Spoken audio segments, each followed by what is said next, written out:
सोने के पिंजरे में एक तोता कैद था और तोता बोलने वाला था।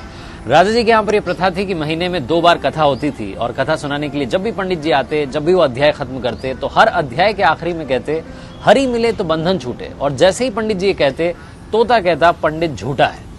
और जैसे ही तोता ये कहता पंडित जी के लिए सिचुएशन अजीब हो जाती, हर बार एम्बैरेसिंग सिचुएशन हो जाती। 2-3 बार तो चल गया, लेकिन पंडित जी को लगा कि तोता मानने वाला नहीं।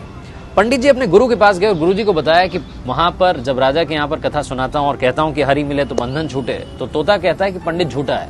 ये तोता पंडित झूठा है बार बार क्यों कहता है? तो गुरु जी ने कहा कि चलते हैं, चल करके तोते से बात करते हैं। गुरु जी पंडित जी के साथ में तोते के पास पहुंचे और तोते से पूछा कि भैया बात क्या है? तो तोते ने बताया कि गुरु जी एक बार मैं एक ऋषि के आश्रम में पहुंचा, वहां पर मंत्रोच्चारण हो रहा था, जो उनके शिष्य थे मंत्र बोल रहे थे। मैंने एक मंत्र सुन लिया और मंत्र याद करके मैंने रिपीट कर दिया। जैसे ही मैंने मंत्र बोला तो ऋषि के शिष्यों ने देखा कि बोलने वाला तोता है। उन्होंने मुझे पकड़ लिया, लोहे के पिंजरे में कैद कर दिया। एक बार ऋषि के आश्रम में उनके एक शिष्य थे, सेठ जी, वो आए। उन्होंने मुझे देखा कि बोलने वाला तोता है, वो अपने साथ में ले गए और ले जाकर के मुझे चांदी के पिंजरे में कैद कर दिया।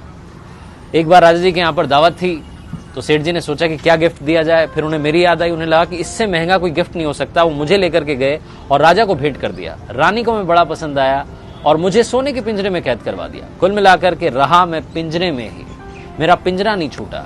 तो जब जब मैंने हरि का नाम लिया मेरा बंधन नहीं छूटा। गुरुजी ने तोते को अपने पास बुलाया और उसके कान में एक बात कही।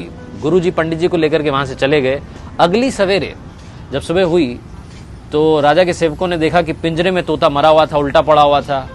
उन्हें बड़ी चिंता हुई और राजा को बुलाने गए। पिंजरे का गेट खोला और जैसे ही गेट खोला तोता उड़ गया और उड़ते उड़ते बोला गुरु मिले तो बंधन छूटे। इस लाइफ में सही गाइडेंस का होना बहुत जरूरी है। आप किससे सलाह ले रहे हैं बहुत जरूरी है।